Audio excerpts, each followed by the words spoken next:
I stood still in the kitchen, dish towel still in hand, as Caleb walked out of the bedroom with a black suitcase stuffed full of clothes.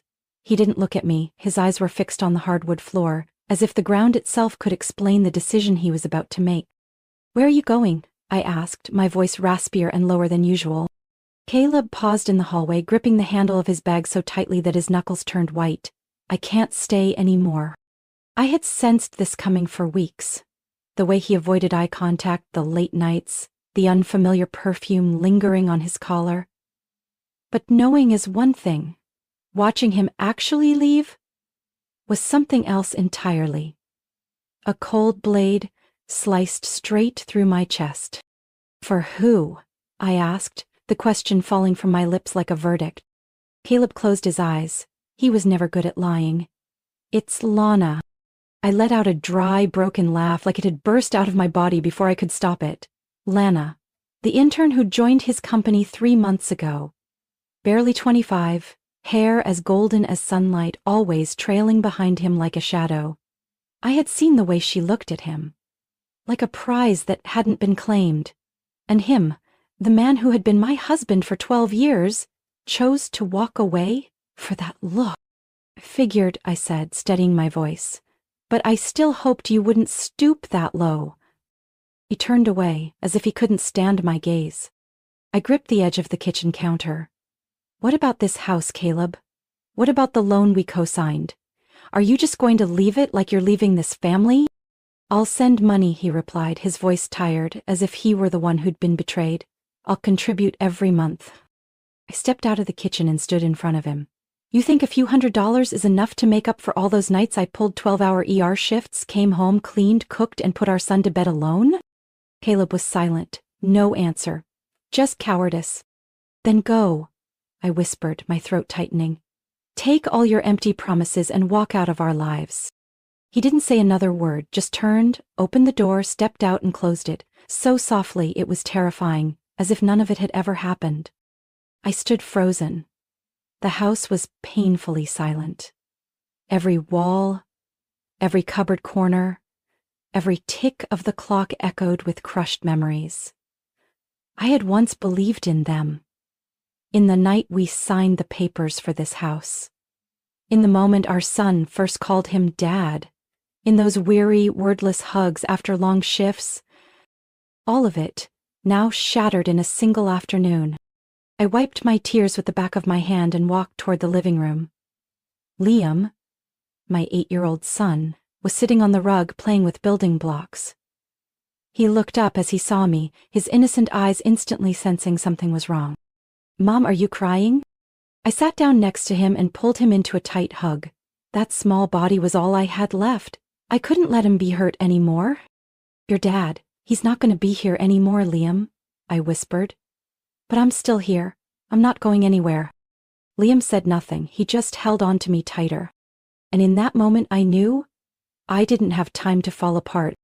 2 weeks after Caleb left, I took my first night shift at St. Paul's Hospital on the east side of the city. I had always declined night shifts before, so I could be home with Liam in the evenings, but now every soft option had disappeared with the back of that man walking out. Liam was still asleep when I slipped out of the house at 8 p.m.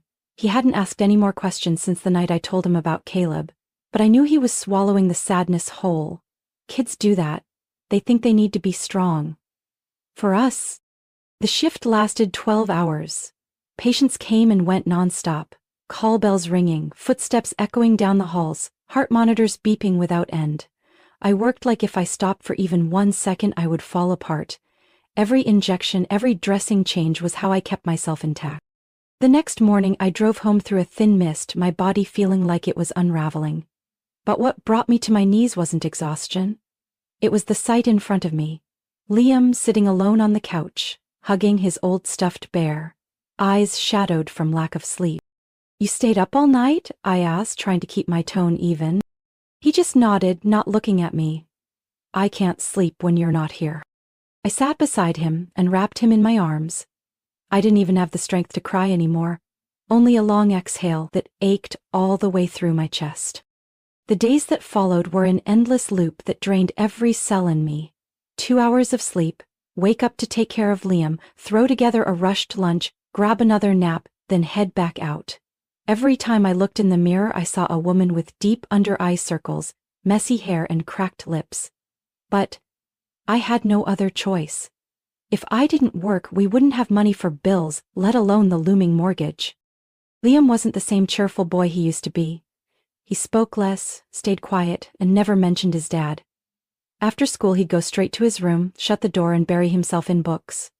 I'd knock, ask what he wanted for dinner, and he'd always reply, "Anything's fine." I started feeling like I was losing him, and worse, I didn't know how to bring him back. One evening, as I was getting ready for work, there was a knock at the door. It was Mrs. June, our neighbor next door. I had never spoken much to her beyond polite greetings, but that day she stood at my doorstep with a gentle look in her eyes and a bag of homemade cookies. "I noticed you haven't been out much," she said, her voice deep and warm. "I figured things aren't easy right now," I acknowledged with a glance. Then the truth slipped out of me. My husband left, and I'm scared I might leave myself next. Mrs. June didn't say anything. She simply set the bag on the table, made tea, and moved around my kitchen like she'd done it 100 times. "I've been where you are," she said quietly after a while. "My husband died when my boy was 6. Every night I left for work, I'd worry whether he was still sleeping peacefully or crying alone." I looked at her, stunned. That woman, the one who always wore neat cardigans and tended to her front garden, had once been lonely and exhausted like me. "I can't take your shifts for you," she said, gently holding my hand, "but I can watch Liam every night while you work. He needs someone at home, and you need to sleep through the night at least once." I burst into tears, the kind I hadn't shed since Caleb walked away, not out of weakness, but because someone finally saw me. From that day on, every time I left for work, Mrs. June came by to stay with Liam. She read him bedtime stories, made chicken soup, and always left a note on the fridge. "You slept well, Mom did great." I no longer felt completely alone. But I knew the storm wasn't over yet. That Saturday morning, I came home after an unusually long shift. My back ached, my head buzzed from lack of sleep. I planned to quietly make coffee in the kitchen until I saw Liam sitting at the dining table, his laptop open in front of him. His face lit up in a way that made me pause. "Up early, huh?" I asked, trying to muster a smile. Liam looked at me, his eyes glinting with a trace of pride. "Mom, I did something to help you." I stopped, uneasy. "Help me?" He leaned forward slightly. "I sent some stuff, files from Dad's old laptop." I rushed to his side, my heart pounding. "What did you send? What did you find on his computer?" "You let me borrow his old laptop last time," Liam said, still calmly seated. "I found a folder that wasn't password protected. It had documents, spreadsheets, invoices, some contracts." I sat down, my face turning cold. "Who did you send them to?" Liam swallowed hard. "His boss, and some people whose email addresses had the word legal in them." My whole body stiffened. "Liam, why would you do that?" I asked, my voice barely above a whisper. "I kept seeing you cry. You lost weight, looked tired, stopped eating. And Dad? He was out there living it up with that woman. I just wanted him to realize how badly he wrecked our family. I thought if he lost his job, he'd understand and come back." I closed my eyes. My chest hurt, like someone had packed it full of stones. "Sweetheart, what you did might have made things much worse," I said, forcing my voice to stay calm, though I was panicking inside. "Your dad could lose everything, and you could be in trouble too." Liam lowered his head. "I just wanted you to be okay. I hate hearing you cry in the bathroom." I gently squeezed his shoulder. "I know. But there are other ways to protect each other, not through destruction." I stood up, my thoughts spinning. What had Caleb done with those files? If anything shady was exposed and now leaked, this could ruin him. And truthfully, I didn't know if I wanted to see him completely destroyed, even after all he'd done. "Where did you send them from?" I asked. "My email, Gmail. I used my real name. I didn't think it was dangerous." I swallowed hard. What now? Call Caleb? Warn him? Get a lawyer? But I did nothing. I just looked at Liam, my 8-year-old child, and felt my heart both break and clench. He didn't fully understand the consequences, but he acted out of love. That hurt more than anything. That afternoon, I made a cup of hot cocoa and brought it to Liam's room. He was sitting there reading comics, his face somber. I sat on the edge of his bed. You know, sometimes adults make mistakes too. Your dad made one, but that doesn't mean we need to punish him. But he left, Liam said, eyes red. He didn't need you. He didn't need me. I stroked his hair, my stomach tightening. Maybe that's true. But we can't let someone else's choices turn us into people we're not, do you understand? He didn't answer, just gave a small, solemn nod. That night, just as I was about to lie down, my phone rang. Unknown number. I answered. On the other end was a male voice, hoarse and shaky. Abigail, it's me. It's Caleb. I gripped the phone, my heart stinging. I know, he whispered. They fired me. They said, someone leaked internal data. There's an investigation. Everything's falling apart. I said nothing. I don't know what to do anymore, Caleb continued, his voice cracking. I lost my job and she left. Lana disappeared the moment I told her I no longer had a paycheck. I sighed, not out of pity, but exhaustion from this endless, miserable loop. Why are you calling me, Caleb? I asked. Not cold, but definitely not warm. I don't know, he said. I have no one left. I looked out the window. The sun was setting behind a row of houses. Liam was in his room, the soft clatter of Legos drifting into the hallway. I didn't answer. All I could think was this. I can't let an adult's bitterness shape my child's childhood.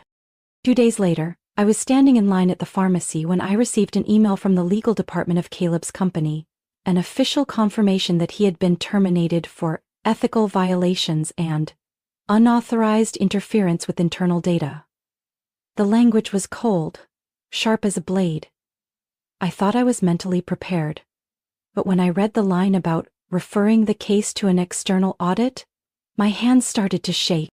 I rushed home and called Liam to the couch. He knew something was wrong. That little face tried so hard to stay calm, like a grown-up. Liam, you have to tell me everything you sent, every file, every email, every recipient.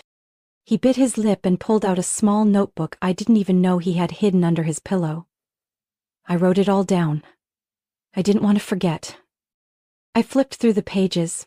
There were email addresses, timestamps, subject lines. Part of me was choked up by how meticulous my son was. Another part felt a chill down my spine. What Liam had sent, even without fully understanding, could destroy Caleb's career and maybe even his freedom. That night, Caleb called again. His voice was hoarse, almost stripped of its usual confidence. Abigail, please, help me. I sat in my car parked behind the hospital, both hands gripping the steering wheel. Help you with what, Caleb? I asked. Help erase the consequences of your betrayal? Or help you dodge the legal system? He was silent for a moment, then spoke, his voice fracturing. I don't know who listens to me anymore. Lana's gone. My friends are avoiding me. My family says I've brought them shame. I just thought of you and Liam. I laughed out loud. Now you remember Liam? Where were you when he watched his mother fall apart every day? When he clutched his teddy bear at night because his father wasn't there to read him a story? What hotel were you in with your precious little intern? I know I messed up, Caleb whispered. I just want a chance to fix it. I took a deep breath. No, you don't need a second chance from me. What you need is to learn how to live with what you've done. But if this goes to court, I cut him off, my voice calm but sharp. You can hire a lawyer, blame weak data security if you want, but don't expect me to defend you. I have to protect my child. I hung up, my heart pounding. I didn't feel vindicated. I didn't feel victorious. Just drained. Right now, I needed to go home, sit next to Liam, and say something I should have said a long time ago. Liam, I called him to the back porch after dinner. The sunset cast a soft orange glow over the grass, like velvet. He sat beside me, eyes sad but composed. Your dad lost his job, I began slowly, and there may be more consequences ahead. He exhaled through his nose. I know. He texted me yesterday. I was startled. What did he say? That I ruined his career, that if I really loved him I wouldn't have done it. I took his hand, felt the chill seep into my skin. You didn't ruin anything. You're just a child trying to protect your mom in the only way you knew how. But you have to understand, every action has consequences. And sometimes those consequences affect more than just the one who did wrong. Liam's eyes filled with tears. I didn't want him to go to jail, I just wanted him to see how much he hurt you. I squeezed his small hand tight. I know, but the most important thing now is that you don't carry that weight. It's not your fault when adults make bad decisions. We sat in silence for a long time, listening to the crickets hum as night slowly swallowed the sky. I didn't know what would happen to Caleb, but I knew one thing for sure. I wasn't going to let my son grow up burdened by guilt that wasn't his to bear. I started picking up extra consultation work after my regular shifts, mostly thanks to referrals from a retired physician named Dr. Chandler, who had once taught me in a community nurse training program years ago. He still kept in touch with a few elderly patients around Tacoma, people who couldn't travel far and often needed in-home care. Each night, I carried my old gray canvas bag. Inside were a stethoscope, thermometer, gauze, syringes, and a few basic medications. I walked through older neighborhoods on the west side of the city where there were no private clinics, and the nearest hospital was a 20-minute drive away. At first, I only did it to earn a little extra cash for fresh groceries and to cover winter heating bills. But over time, those door knocks became what kept me standing. Every elderly woman who smiled when she opened her door, every soft, "Thank you, sweetheart. I don't know what I'd do without you," breathed life into my tired lungs. Then, one afternoon, Mrs. June stopped by with a cup of peppermint tea and a printed flyer. "Abigail, I just heard that an old laundromat on Maple Street is up for lease. It's not big, but it has wide windows and the plumbing's in good shape. If you're serious about opening your own clinic, this could be your start." I held the flyer and stared at the scribbled rent and utility estimates. My heart slowed. Even if it wasn't much with our finances, it still felt like a major leap. That evening I told Liam. He placed his hand on the table, serious like an adult. "If you believe in it, then you should do it. I'll help clean, I already know how to scrape old paint." I laughed, not because he was joking, but because there was a spark in his eyes I hadn't seen in a while. The next day I went to see the space. The windows were dusty, the tile floor cracked in places, but morning sunlight poured through the glass and bathed the white walls in a peaceful glow. I signed the lease. In the following weeks, Liam and I spent every spare moment cleaning, scraping paint, repainting the walls, installing tool hooks. I watched tutorials online to install a new sink and swapped out old fluorescent bulbs for LED ones. My former coworker Trish donated a white-painted medicine cabinet, and Dr. Chandler brought in a sturdy old exam table. That 900-square-foot room became my second home.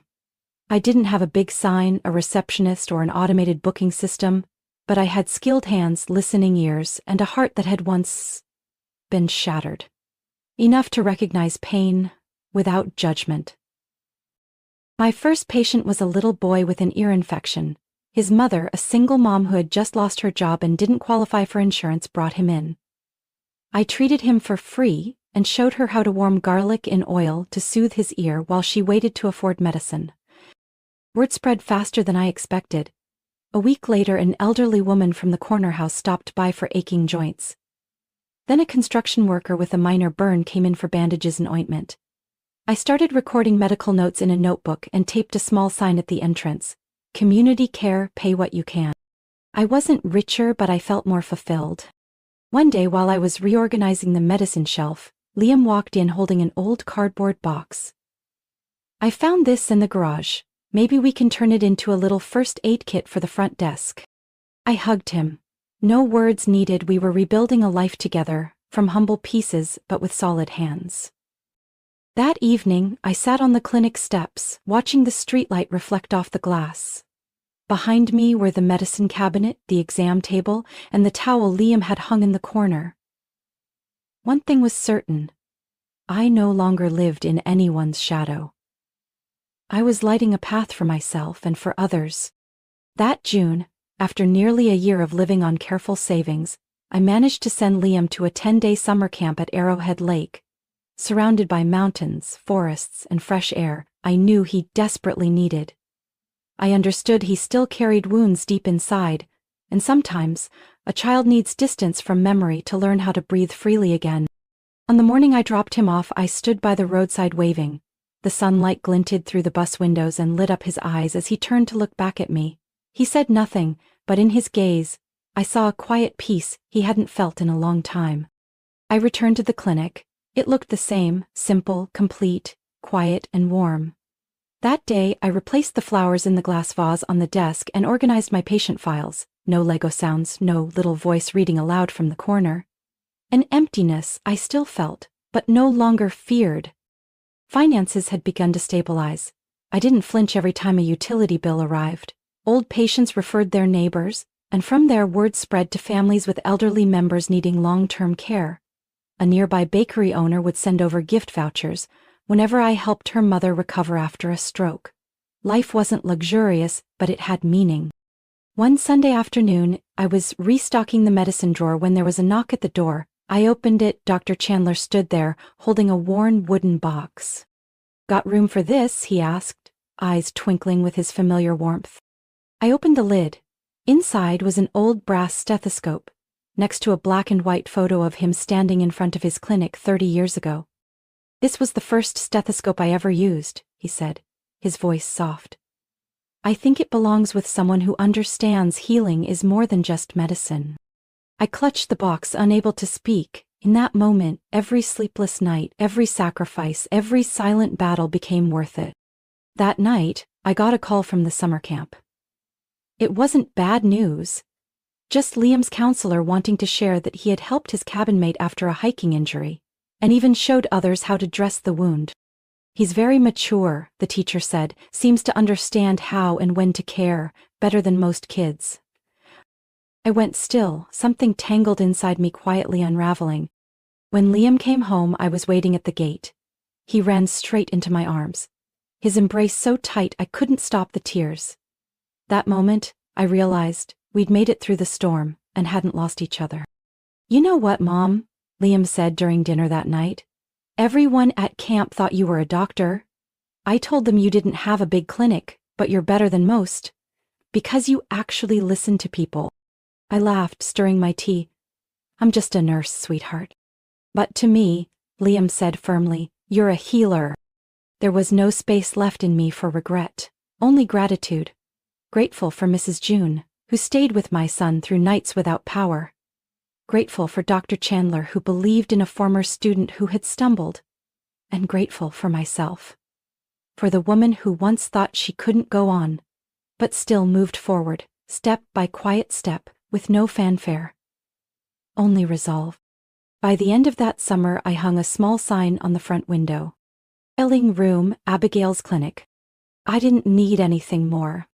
One crisp autumn afternoon, after work, I took Liam for a walk around Lakeview Park, a place we often visited on holidays or quiet days. The leaves had turned golden and blanketed the stone path. The air carried a soft chill, just enough for the two of us to huddle closer in the long wool scarf I had just knitted.